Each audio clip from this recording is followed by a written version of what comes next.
నిన్న పెద్దల పవన్ కళ్యాణ్ గారు అనారోగ్యం నుంచి కోలుకుని 2 మాసాల తర్వాత బయటకు వచ్చారు. వారు వచ్చినందుకు తప్పేం లేదు, కానీ తప్పేం లేదు, కోలుకున్నారు, వచ్చారు, అందరికీ ఆనందం. వారు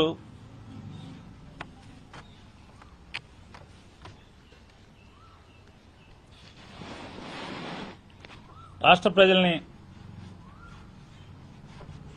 ఏమని నమ్మించుదామని, లేదా జనసేన కార్యకర్తల్ని, రాష్ట్ర ప్రజల్ని, ఉద్యమిల్ని మన్నించాలి. జనసేన ఉద్యమీలకు అలాగే రాష్ట్ర ప్రజల్ని ఇంకా ఆయన కళ్ళబొల్లి మాటలు చెప్పి పవన్ కళ్యాణ్ గారు ఇంకా ఆయన ఏదో అపోజిషన్లో ఉన్నాడు అన్నట్టుగా, ఇంకా జగన్మోహన్ రెడ్డి గారి అధికారంలో ముఖ్యమంత్రి కావడం ఉన్నట్టుగా ఆయన ఆశాంతం మీటింగ్ అంతా సాగింది. 19లో నన్ను ఇట్టాగే నుంచోమన్నారు, నన్ను ఓడిచ్చారంటాడు. వెంటనే అంటాడు,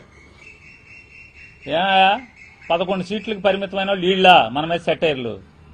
మరి ఒక చోట కూడా గెలవని వాళ్ళు పవన్ కళ్యాణ్ గారు. మీరు 2019 నుంచి 24 దాకా జగన్ గారి మీద ఎన్ని మాటలు మాట్లాడారు, జగన్ గారి ప్రభుత్వం గురించి ఎన్ని సెటైర్లు వేశారు, ఎన్ని అసత్యాలు మాట్లాడారు. మరి మీ స్థితి ఏంటి? జగన్ గారు గెలిచాడు, 11 సీట్లు వచ్చినాయి, మీ మీద సెటైర్లు వేస్తున్నాడు. పోనీ అనుకోండి, వైఎస్ఆర్ కాంగ్రెస్ పార్టీ సెటైర్లు వేస్తుంది 11కి వచ్చి. మరి మాకు 11కి వస్తేనే అర్హత లేకపోతే, 175 చోట్ల పోటీ చేసి ఒక్క చోట గెలిచి మీరు 2 చోట్ల ఓడిపోతే మీకు అర్హత ఉందా?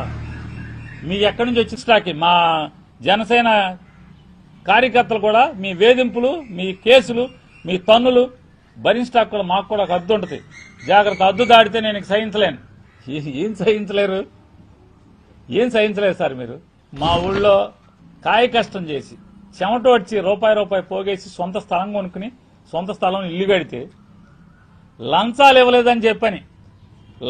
ఇవ్వలేదని మీ జనసేన కార్యకర్తకు ఒకటి ఇల్లు బద్దలు కొడితే, పచ్చని ఇల్లు బద్దలు కొడితే, కట్టిన తెల్లారే బద్దలు కొడితే ఏమయ్యారు? ఎక్కడి నుంచి మాట్లాడారు మీరు? కార్యకర్తలు పడుతున్నటువంటి బాధలు, వేధింపులు, మానసిక, అసలు ఆ బాధ మామూలు బాధ కాదు, అది పగోడికి కూడా రాకూడదు. మరి ఏమీ తెల్లనట్టు నేను ఊరుకోనంటున్నారు. మరి ఇవన్నీ ఎప్పటికి? ఇంకా ఈ 5 ఏళ్లు, ఇంకా 3 ఏళ్లు ఉంది, 3 ఏళ్లు కూడా అప్పటికి తీస్తారా మీరు? సంతోషం మాకేంది, అది మీ ఇంటర్నల్ ఇష్యూ అనుకోండి, మీరు చూసుకోండి. ఇక 100% స్ట్రైక్ రేట్. అప్పుడు ఎవడాడు ఎమ్మెల్యేలు మీ దగ్గర గెలిచింది? నుంచున్నది ఎవడాడు? ఏనాడన్నా జెండా మోసారా? జనసేన జెండా ఇప్పుడు మోసారా? ఎవరికి ఇచ్చారండి మీరు టికెట్లు? ఎవరాళ్ళు? చంద్రబాబు నాయుడు గారు మేడలో ఈ జనసేనను బోర్డు వేసి పంపిస్తే గబగబా అని తీసుకెళ్లి నుంచోబెట్టుకున్నటువంటి మీరు కార్యకర్తల గురించి, ఉద్యమీల గురించి ఎదగండి, మీరు పెంచుతానని చెప్పి మీరు కన్సర్న్ ఆ షిప్ మంత్రిలో సీజ్ మంత్రిలో కూర్చున్నట్టున్నారు. 2 మంత్రులు ఉన్నారు కదా, 2 మంత్రులు, ఒక ఆయన సీజు, ఒక ఆయన షిప్, ఒకళ్ళని అడుగుతున్నట్టున్నాడు. ఎన్నాళ్ళు ఆపగలిగాం మనం అంటే 4 రోజులు 5 రోజుల 4 రోజులు 5 రోజులు కూడా ఆపలేకపోయాం. అంతకు మించి మనం ఆ షిప్ని అంటే నారా చంద్రబాబు నాయుడు గారి ప్రభుత్వంలో ఈ రాష్ట్ర ఉప ముఖ్యమంత్రి సీజ్ ద షిప్ అని చెప్పని అక్రమ బియ్యాన్ని సీజ్ చేయిస్తే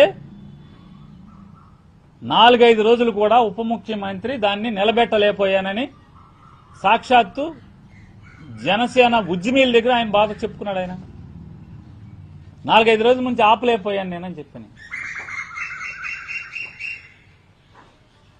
అంటే విచిత్రాలు చూడండి.